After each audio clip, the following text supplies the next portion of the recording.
songs can fly on the airwaves. They just need a chance to start.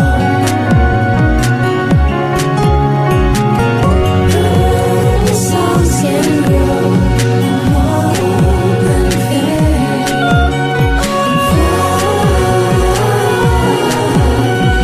fly. Did you know purple songs can fly? Welcome to our program, produced by the Children in Treatment at the Texas Children's Cancer and Hematology Centers. Our program is about great music made by some terrific young talents. Now, here are the hosts of Purple Songs Can Fly.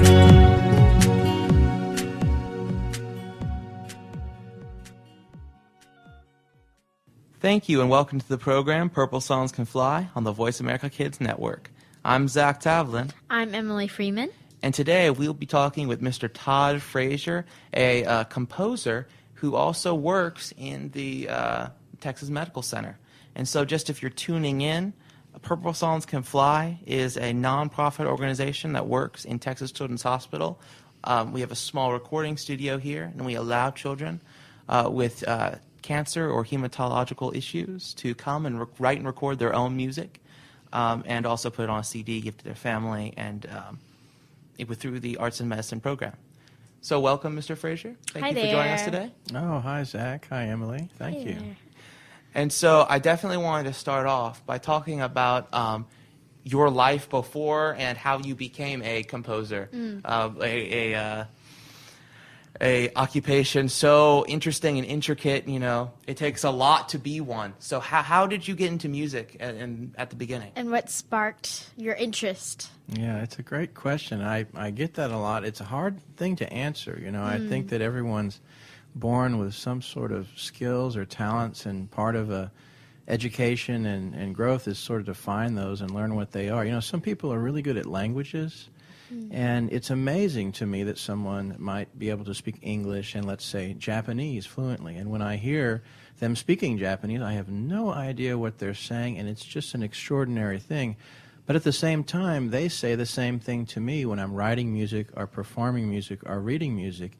And in that sense, you can see that it is a different language. You know, music is a language, and I may happen to have an affinity toward it somehow, that it communicates with me, just as someone you might know might be very good with languages. And so that's sometimes an example I give. But I was, like a lot of young folks growing up in school, interested in rock and roll music, and pop music, and all the music of the time. And I saw someone playing the guitar once, and I thought, well, I might be able to do that. So I remember I first picked up the guitar, and I just fell in love with the guitar, and I found that I just wanted to practice all the time. And I didn't know I would be so drawn toward it. And I would listen to the radio, listen to our cassette tapes that we used to have, and play them over and over, and learn all of the new ZZ Top songs and all the things that were coming out. And pretty soon I wanted to start a band, and we started a band. So in middle school, I had a band.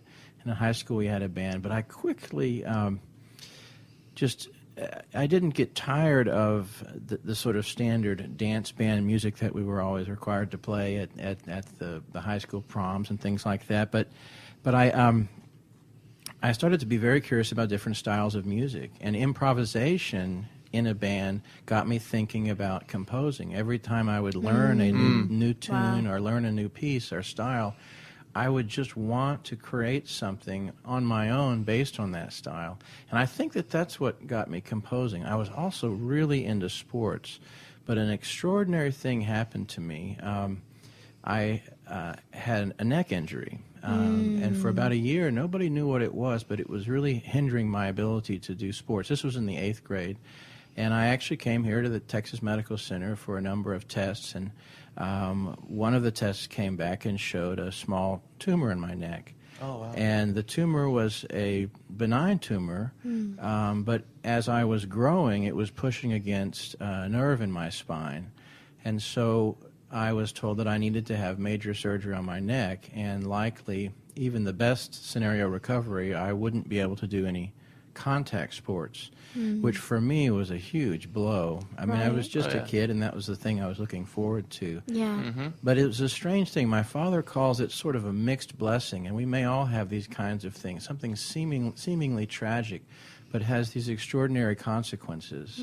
I did go through the surgery. My first reaction was, let's just get it over with. Go on and do it. Right. I had the surgery, had no idea how it would change my life. I woke up in a brace, and I couldn't move my neck. And you might see me now. I am slow moving. I still have some problems with it. But what happened then is almost seamlessly, I just said, okay, I can't do sports, fine. What else am I going to want to do? And I just poured myself into music. Every afternoon, every weekend, every summer. I just loved it. And so it was the language that communicated with, that I understood, and I could speak it, and I could create with it. So how do I do? I don't know. You know, I think it might be something that you're born with. Certainly, it's something you can learn as well if you have an interest. But from then on, there was just no looking back, and it was music all through high school, music in college, music in graduate school, and then the next big hump was, hey, how am I going to get a job? So, Where to go with it? you were obviously, by the time you started getting into composing in high school, you obviously had been accustomed to the guitar and were able to at least improvise on your own and write your own material with guitar. Was it really difficult learning all of the instruments required in an orchestra and how to write separately for each of them? Or did that come to you quickly after learning guitar? Well, when you write for orchestra, a composer that writes for orchestra, they will often know how to play multiple instruments. I ended up learning piano, so guitar and piano, and a little bit of cello. But actually, in composing, you learn about the instruments, and you learn about their capabilities and limitations. And it's very much like taking a black and white sketch or a black and white photo, and when we talk about orchestration or writing for orchestra, it's like adding color to that photo or adding color to the sketch. I think of the orchestra as different color palettes. So a note can sound very different if it's played with a trumpet at full volume than it does with a violin and flute paired together at a very soft volume. And so those, to me, those are very different colors. And when you think of it as colors, you almost look at it like your painter's wood there, the round piece you always see with painters, and the different colors there. And, of course, you can blend and mix colors. With the palette. Right, the palette. And so I don't know how to play all the instruments, but I know what they sound like, and I know the blending that they have together. And so I think in my head the kind of texture or timbre of the sound that we want to convey. And, of course, some of it's just done by the range of notes that you want. If you're translating a chord on the piano, the violin only goes down to the G below middle C. And so if it's below that, and you want it to be a string, you can use viola, but the viola only goes down to an octave below that C. So sometimes you only have one choice. So the cello is the only choice if it's within a range. But maybe you don't just want a cello by itself. Like I said, you could have a harp pluck the attack with the cello, which gives it a little sort of golden touch. You can add the piano and the cello together. The piano has a hammer, and the hammer hits the string, and the cello has a bow, and it's drawn across the string. So there are all these different subtleties, and that's very exciting to a composer. And when you hear a piece with orchestra that's full of color and you can see and feel colors and shades, someone has thought of it in a creative way, not just a practical way of assigning instruments, but in a creative way. Wow, that's really interesting to hear that you interblend the art of how the sounds sound and put them together to make the overall feeling. I think you were talking about before, it's called a timbre, right? Like the overall sound. And that's really cool. That's really cool. Very interesting. So let's go to break. I'm Zach Tavlin. And I'm Emily Freeman. And you are listening to Voice America Kids and Purple Songs Can Fly. So this song is A Smile Can Change Anything by Jonathan, who was 17 years old when he wrote this song. The arts give us joy. The arts move us to change and smile. Smile. smile can show the love in your heart. It can keep you going when times are hard. It can show you you are and brighten your day. It can change your life in many ways. A smile can change anything. When you're sad, it lifts you up. It's the medicine when things are rough. It's the cure when things are tough. I've seen little kids smile when things are down. I've seen them laugh instead of frown. They smile at me and I smile back, and remember the things I always had. A smile can change anything. When you're sad, it lifts you up. It's the medicine when things are rough. It's the cure when things are tough. A smile can change anything. When you're sad, it lifts you up. It's the medicine when things are rough. It's the cure when things are tough.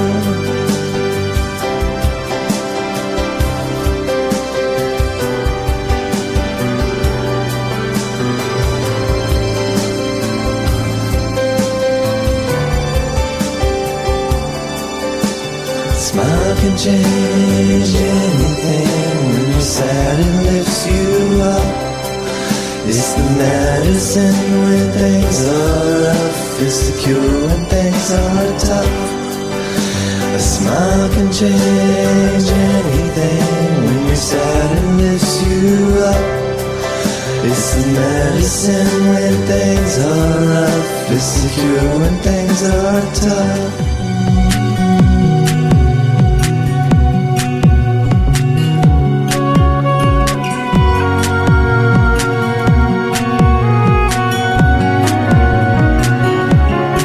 Welcome back to Purple Songs Can Fly. I'm Zach Tavlin, And I'm Emily Freeman. along with Mr. Todd Frazier, and you're listening to Voice America Kids and Purple Songs Can Fly.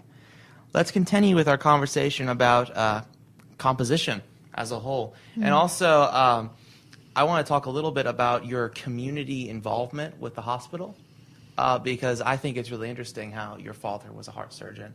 And now Yes. you've become involved with Methodist.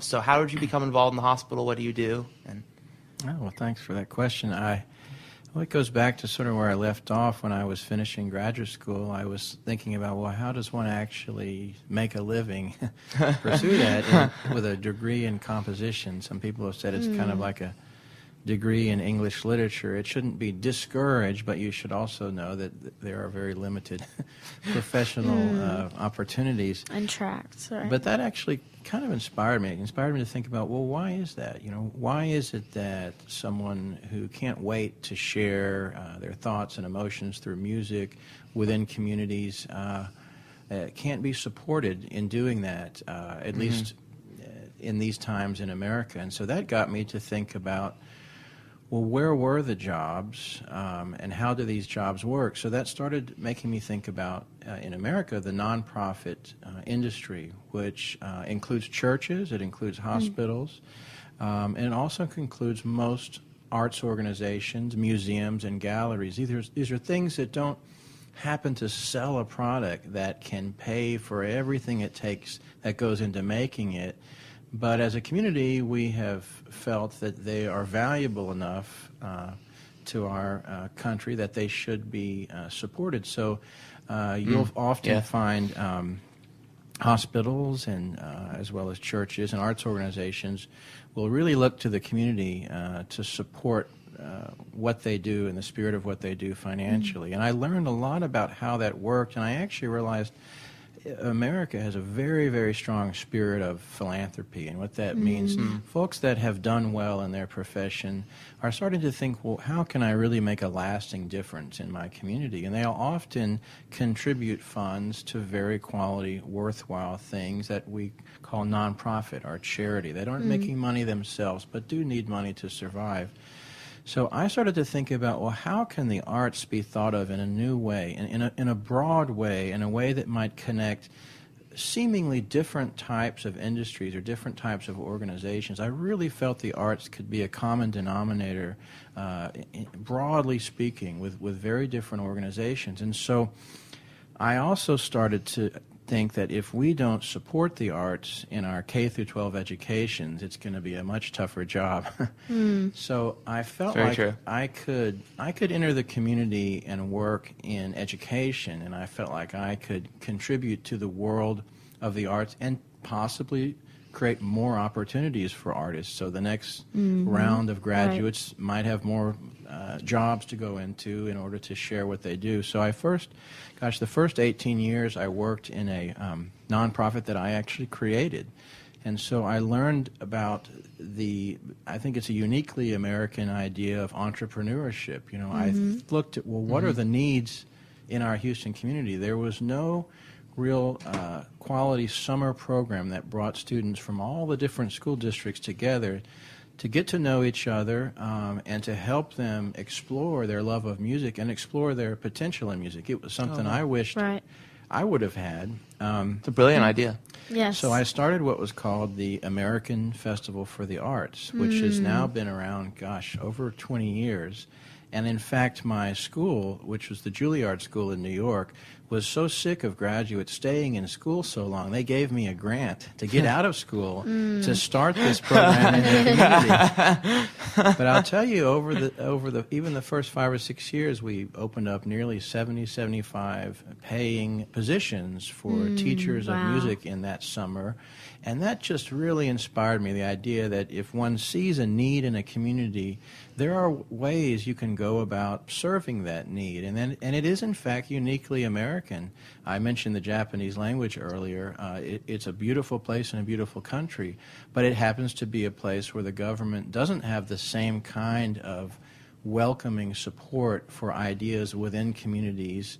And so it is kind of uniquely American, this entrepreneurial spirit. Very but true. the more I worked with education, the more I saw how music helped young folks in so many ways, not just musically and technically, their spirits, their hope, their creativity, achieving something at a very high quality with other folks around you, bring something to your life that's inspiring. My dad once said at an orchestra rehearsal, I can't think of anything else that we do where you can have about 100 teenage kids all quiet and still reading off the same score, watching one instructor who doesn't even have to speak, just move their arm, and all do the right thing at the right time to create something extraordinary and inspirational. And I thought about that. I said, well, you're right. Yeah. I can't think of any other thing that Right. we do. You certainly don't find that much in the classrooms. But Large Call of Duty matches, but so I then started to think, No, well, there's nothing. what else is extraordinary about Houston? Well, the Texas Medical Center is the largest medical center in the world. And I've even been told recently that if you cut it into quarters, each quarter is still the largest medical center in the world. Wow. And I started to think, well, we should really put more of a scientific eye on what music is doing to youth and the role of the arts within education. And so I started to work with some folks in the medical center, speech therapists, neurologists, looking at what's really going on in the brain as someone's developing and you're adding music to it. Yeah. And also there's that creative side. How does one just create, actually bring ideas together and they form a new a melody or a new harmony? That's such an interesting thing. Is it the same part of your brain that you use as you're writing an essay or writing a story, or is it different? Is rhythm and melody different?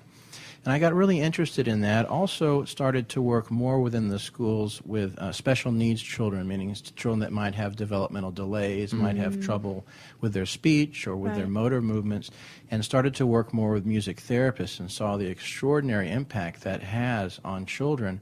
Also saw that there wasn't enough of it in schools, and so started to work with organizations and supporters in Houston to bring much more of that to our schools, and started to, the sort of spirit of what drove me was that, every child should really be given the opportunity to realize their potential in life. And for me, music and the arts has a big impact in doing that. So I wanted Houston to be a place where that was available for young folks.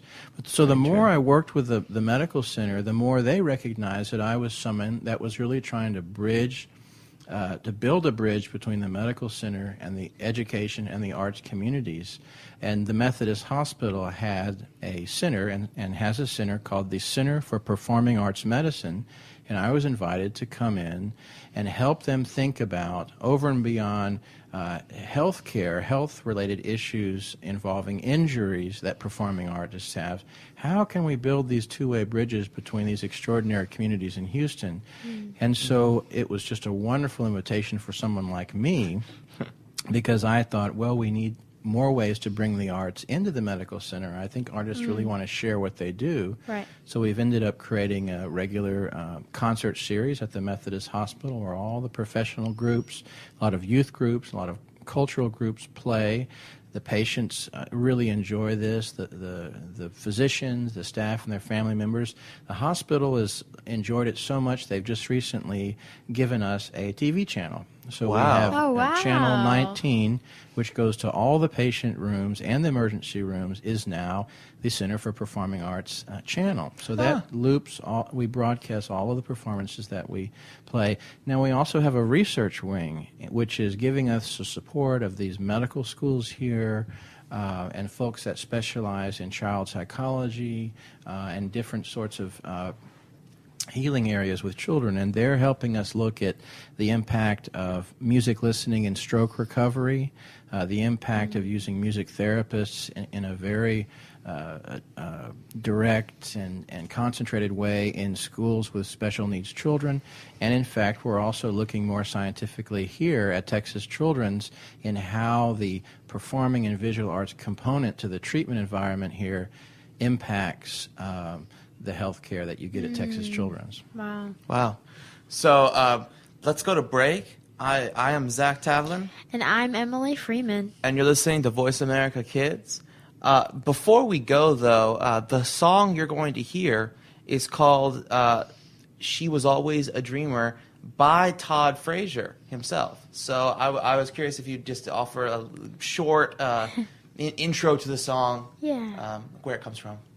Sure. Well, being a composer and being in the medical community, I started to find lots of inspiration for things that happen here every day. And the procedure of a heart transplant is extraordinarily incredible, and someone is given this second chance to live. But at the same time, we have to remember someone often passes, and it's often tragically, because the heart has to be within a certain age, and the younger the heart, the better. So this opera I've written actually traces a donor family and the recipient family and the hospital doctor and nurse in their journey through all of the different things and decisions that need to be made for this to take place. And they're really leaps of faith. And so this aria is the first time the mother is really dealing with whether she is going to give permission for her daughter's organs to be donated.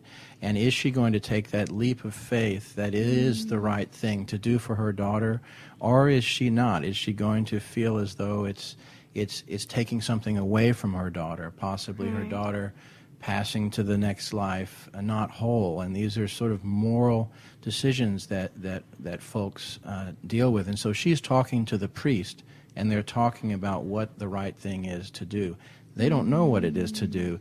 They work it out themselves, communicating with each other through the opera. And the key, which is extraordinary, is that the daughter herself actually helps them work it out. So learning more about the daughter. So this is the mother talking about she was always a dreamer. All of the things she dreamt of doing and wanted to do in her life. Excellent. Cool. Wow. Enjoy.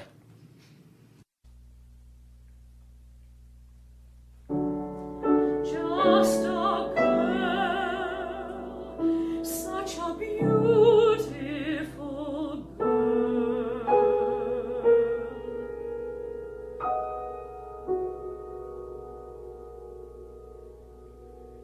She was always a dreamer.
time is coming.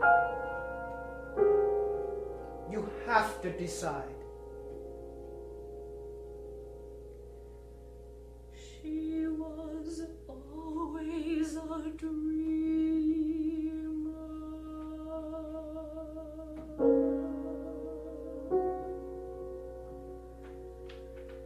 She was always a dreamer.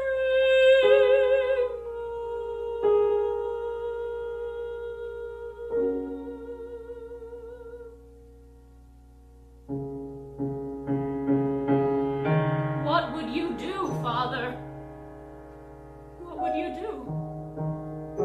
I'm not sure I know. You could decide, couldn't you? Please, won't you decide?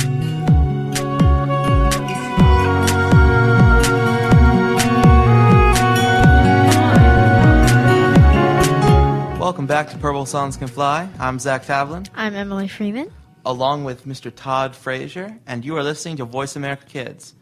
So let's kind of continue our conversation about your involvement in the arts and community outreach in many different both schools, the medical center. Yes. You're the founder of the American Festival of the Arts and Houston Art Partners. That must be a really, really incredible thing to be, the genesis of. Mm-hmm. Well, Houston in particular is an extraordinary place. We have, I think we're the fifth largest school district in the nation. We also have one of the cities in America that has the 4 full-time arts organizations, the ballet, symphony, opera, and theater. And so we have extraordinary resources in the arts world, and we have over 1 million students and teachers within our educational region. Wow. And it just seemed to me that these folks needed to talk to each other and work things out. And just because, a school doesn't have transportation, it just wasn't a good enough reason for me to accept that they just weren't going to go to any arts programs. And so we came together and we decided to just find solutions. And one of the solutions was to encourage those students that had shown some talents and interest in the arts to go to this American Festival for the Arts in the summers, for us to find scholarships for them, find transportations for them, because after all, they're going to go back to that school, Right. and they're going to learn so much and be a leader and a role model. And so I'm proud that that program is still going very strong. I haven't been there for about 6 or 7 years, so nobody knows who I am over there anymore. And I'm also amazed that we're sitting here with the recording engineer who just told me he was a student at the AFA. Indeed. So our wonderful sound and technical engineer who set up all of our equipment And everything. every time, Everything. edits everything we do, cuts out all the mistakes that we make, mostly me, is Jackson. Seldom heard on the show. Say hello. Hi, thanks for having me, Zach. No problem. Thank you.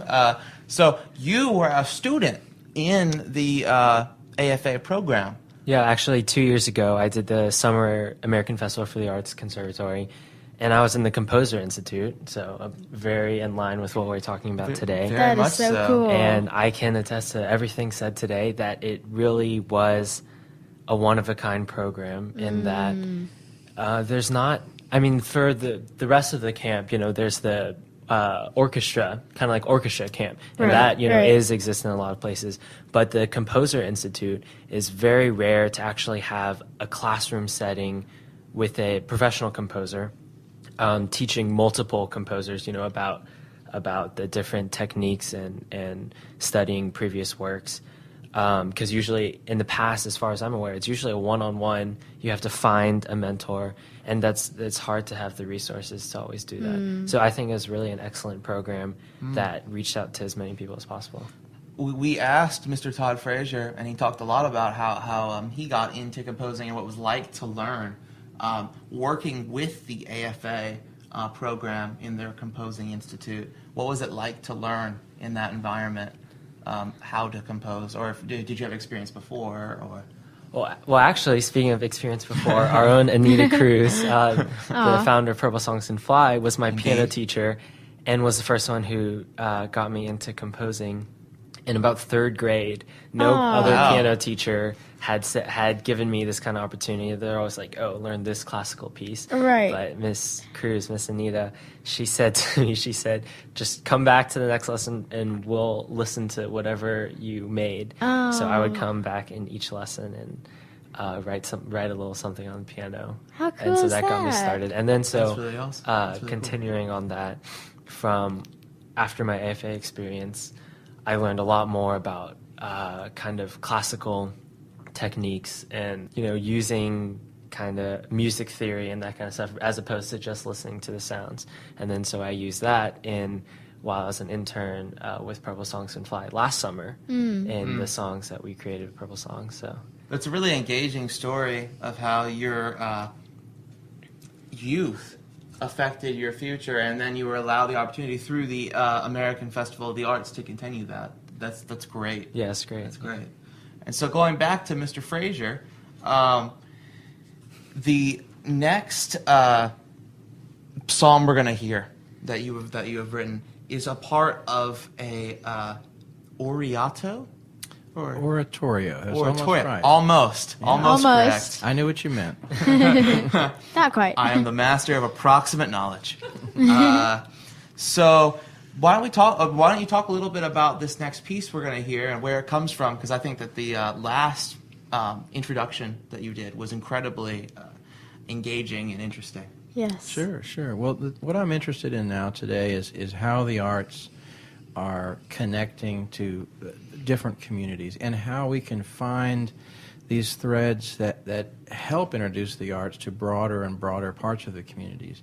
And so it's one of the reasons why I think Purple Songs Can Fly is an extraordinary idea, and I'm not surprised that it's had the success it's had. It's using music as a tool to connect to some very important feelings and emotions and time periods in children's life, and giving them a way to share that, to touch and help people all over the world who might be seeking inspiration and needing to relate to a group of people. And so that's an extraordinary idea that's come to fruition, and I'm glad that I'm able to work with her. We have some projects, and we're always thinking of new projects of how to use the arts and music in this treatment environment. But also, I think about things that compel me, larger scale things that compel me, that I've also sensed are compelling to other folks. And in America, we all know politics is on the front page every day. Right. Particularly now. Particularly Yes. now, and from young to old, we're thinking about where is America going. Right. And so, to me, that brought me back to our founding fathers, thinking, well, where did we start from? Why did we start? And what did those people want us to do? And what might have they wanted us to do now if they were around? And so one of the people that I draw a lot of inspiration from, who happened also to be quite an extraordinary musician, violinist, is Thomas Jefferson. My personal favorite founding father. Oh, good. Just a little shout out. Good. And so the more I learned about his life, he had a number of challenges in his life that really continued to inspire me. And I couldn't believe the fact that he was just, at 33 years old, asked to write the Declaration of Independence, to declare our American independence from Great Britain. And I'm 43. I'm 10 years older than that. And I can't believe he did that so young. But we also know one of the things that he had with him in this hotel room in Philadelphia for about 2 weeks was his violin and a small batch of music he would travel with that he would play from. And that always meant something to me, that extraordinary document that outwardly changed the world had music as sort of a handmaiden, because surely he would have taken breaks, practiced, played for inspiration. Right. Potentially music would have sort of helped his mind create some of those extraordinary words and helped his thinking about humanity. So I always thought that could be a way to bring new light, to illuminate this story in a new way, and in a sort of a fundamental American way that could give new life to those words. So that's the first movement of the oratorio. The oratorio goes through his whole life. The piece you're about to hear, called "We Hold These Truths," is for voice and orchestra, and it just expresses those first few sentences of the Declaration of Independence that so many of us know and so many people from around the world know as well.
Welcome back to Purple Songs Can Fly. I'm Zach Tavlin, I'm Emily Freeman. along with Mr. Todd Frazier, and you're listening to Voice America Kids and Purple Songs Can Fly. Let's continue with our conversation about composing in general. So I am aware that you have recently become involved with Purple Songs Can Fly. Would you like to elaborate on that? Sure, I'd be happy to. All right.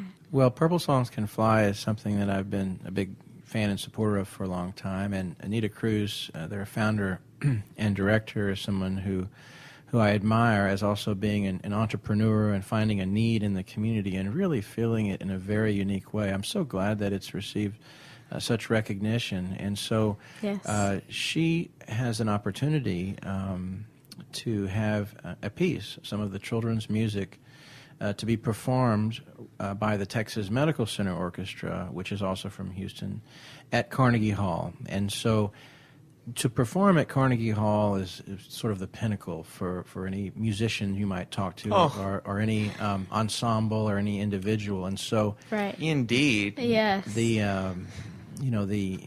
the idea of these songs getting that stage, which is really an international stage, and for having more folks around the world find out about what she's doing, hopefully take it and adopt something like that within their communities. I can see Purple Songs can fly in every hospital in the world, especially that where a treatment environment is a long one and one where you create strong relationships and you really care and want to do things for these children that are so courageous. That's very, very true. Yes. And I know that Purple Songs Can Fly has been involved at least one time. I remember that there was a program started like that in, funnily enough, Japan, that was along similar veins. And I know that I think Miss Anita Cruz has worked with many other programs that or organizations that desired to adopt such a program and helping them to create it. And I would also like to say that both I and Miss Emily Freeman will be appearing on stage in Carnegie Hall when this comes about, which I am very excited about. I am very excited. Very, very excited. And honored, yes. It is an honor. It is really an honor. And also the music that will be accompanying us will be created by Mr. Todd Frazier. Yes. So that will be a really great thing. So how did you get drafted to design the music for such a large event? Well, of course, I know how to orchestrate, and that's one of the things that I do a lot. And I know that Anita was going to need somebody to translate the song written by the patients here into an orchestral format to work really effectively. And so she called and asked, would I have the time to be able to do this? And I said, well, I don't have the time, but I will do it. And it's sort of like one of those things you can't say no to. You know, when you have a little Girl Scout coming to your door selling Girl Scout cookies, I'm never going to say no. There's many less selfless reasons, though, that I say no to Girl Scout cookies. There's a small store each year, similar to a squirrel, of Girl Scout cookies I assemble. Oh, yeah, you got to keep them in your fallout shelter. You know, Indeed. Never need enough. It's kind of like with Twinkies. No one was ready for them to go away, but I'd be ready if Girl Scout cookies were gone. Oh, really? I would be ready. Okay. Oh, sorry. Please continue. Well, I think it may have been Jesse Jones that said, if you want something done and you want something done right, ask the busiest person in town. And I think that essentially meant someone who is active and engaged and working, and that's their skill strength. And there are just certain projects that come along that no matter how busy someone is, you're going to want to be involved in it. Right. So it's one of those things that I realize if I said no, I'd probably regret it my whole life. So I'm happy to be able to do it. I can't wait to see the manuscript and get to work putting it into notes. I'm glad we have computers. The days of Mozart and Beethoven, they would have had to handwrite for every single instrument in the orchestra, not just the full score for the conductor, but every single instrument, which could be 100 separate parts. And so I would surely have tendinitis or something in my left hand by the time I finish that. But computers help us with that. We have to come up with the notes, we put them in, but they'll help us print them out. And of course, talking about instruments, every instrument plays in a different key, and there's all sorts of transpositions. But it's something I'm very comfortable with, familiar with. I'm sure we're going to be able to get a really crack orchestration out, and hopefully it'll be something that Purple Songs will publish and share with other orchestras that want to recognize these kinds of sort of heroic efforts of both physicians and communities and children.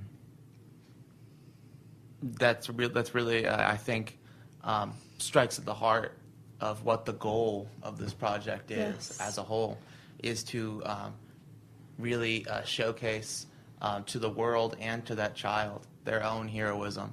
And showing that even though you might be bound at the hospital, your ideas, thoughts, and feelings can travel anywhere. even to Carnegie Hall. Yes. And I am honored that you will be working with us on this. Same and I really here. appreciate your selfless effort Yes. in this cause. Thank you so much. Yes. Well, thank you, Emily, and thank you, Zach. And so now that we've heard several pieces of your work, I am sure the audience is biting at the bit to find out more. So where would they go to learn more about Where you? can we find? Well, sure. I do have a website. It's called jtoddfrazier.com. That's jtoddfrazier.com.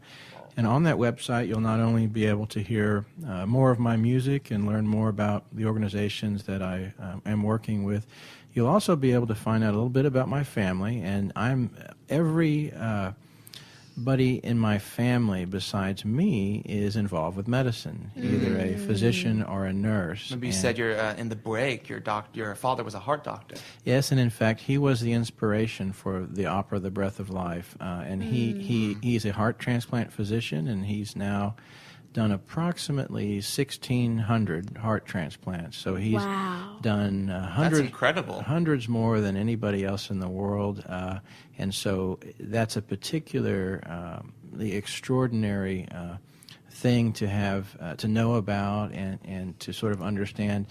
The most interesting thing about a heart transplant that most people don't know is that medically, scientifically, we don't know why it works.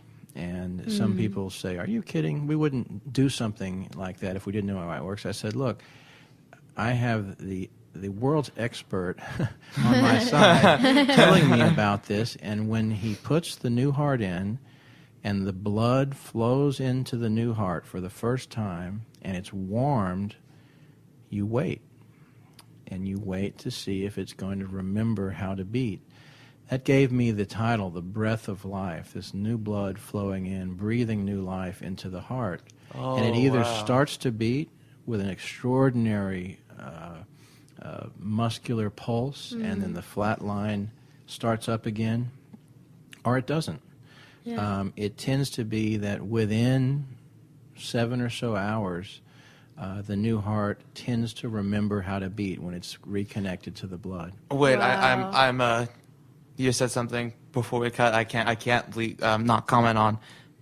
Is the patient dead for 7 hours before the heart begins to beat again, or are they on like an artificial heart machine?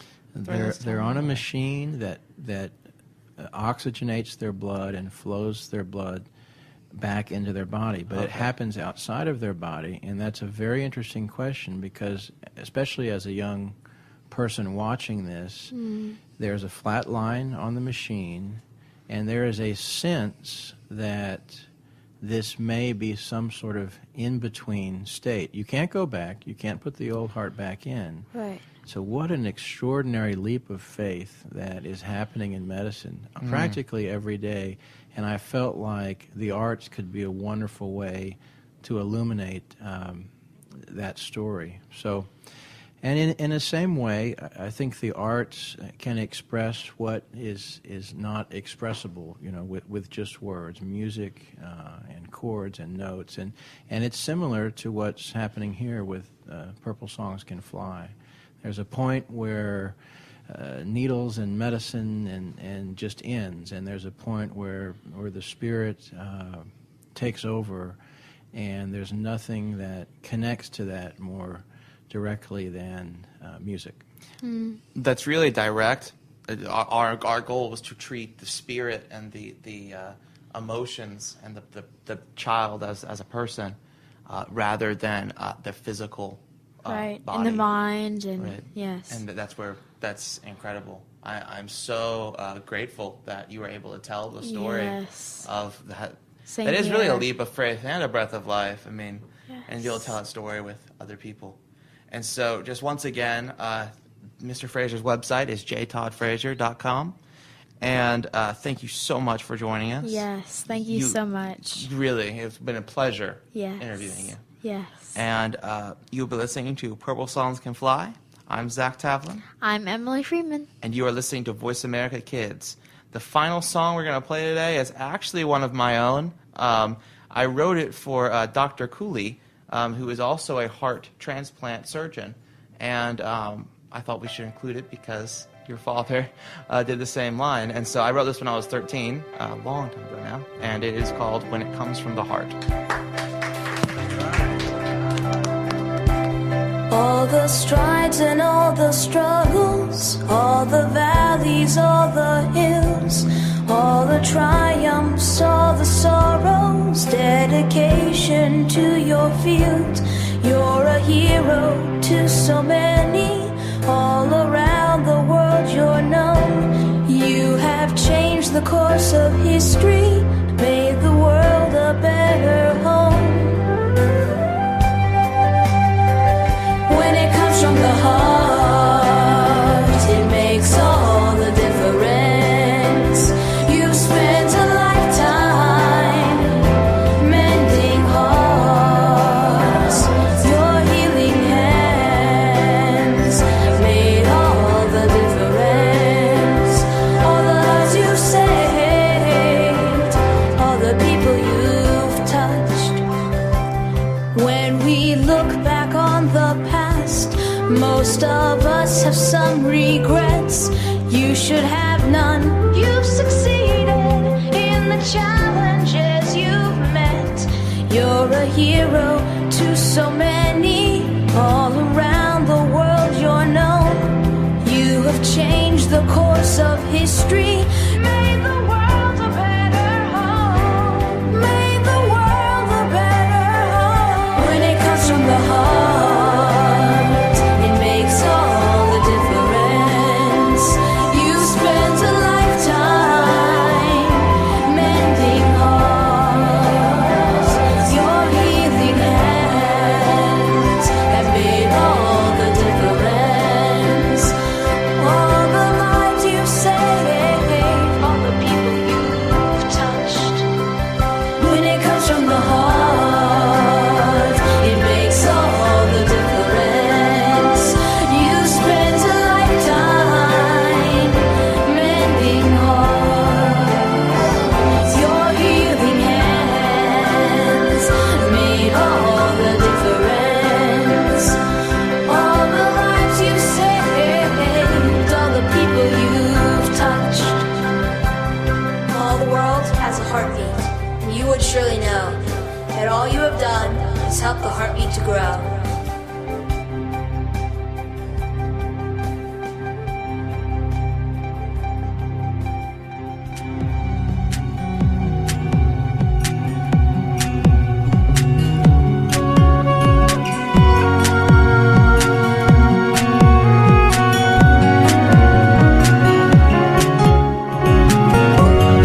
Thanks for listening to Purple Songs Can Fly.